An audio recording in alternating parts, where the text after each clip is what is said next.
अशी परिस्थिती या बांगलादेशी आणि रोहिंग्या आणि मुसलमानांनी तिथे पॅरिस मध्ये केली होती आणि तीच परिस्थिती आज आपल्या मुंबईमध्ये होऊ पाहते आहे। म्हणजे या कचऱ्याच्या निमित्ताने अगर त्यांनी उद्या रस्सी खेचली तर आपल्या मुंबईचा पण ताबा घेऊ शकतात। कचरा उचलायचा बंद केला, कचरा टाकण्याचा हे लोकांनी टेरर करायचे, सगळे ह्यांचेच बांगलादेशी आणि रोहिंग्या मुसलमान ड्रायव्हर बसून ठेवले, तू उद्या सगळे अडचणी देतील। आता तुम्हाला हा व्हिडिओ बघून आश्चर्य वाटेल की कसं शासकीय जमिनीवर मदरसा बांधलेले आहेत, अनधिकृत मस्जिद बांधलेल्या, ते पण केंद्र सरकारच्या आणि काही महत्वाच्या जमिनी आहेत। म्हणजे लग्नाचे हॉल बांधले आहेत, तिथे किती हिंदू जाऊन लग्न करू शकतात हा फार मोठा प्रश्नचिन्ह आहे। आणि ह्यांचे तुम्हाला माहिती आहे एका लग्नावर लोक थांबत नाहीत, 2-2, 3-3 हमखास करून टाकतात।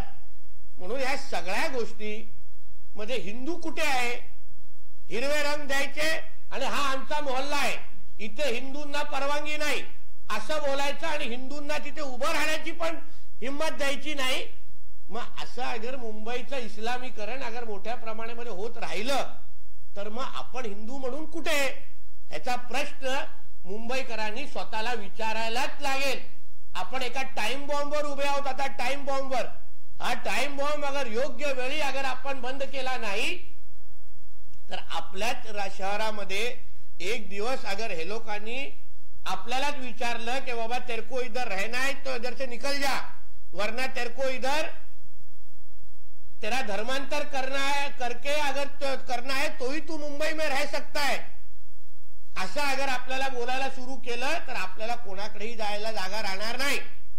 म्हणून अशा पद्धतीची परिस्थिती आज मुंबईमध्ये होत चाललेली आहे। तुम्ही बघा मोठ्या प्रमाणामध्ये रस्त्यावर गर्दी आहे, भाज्या विकल्या जातात। आता तिथे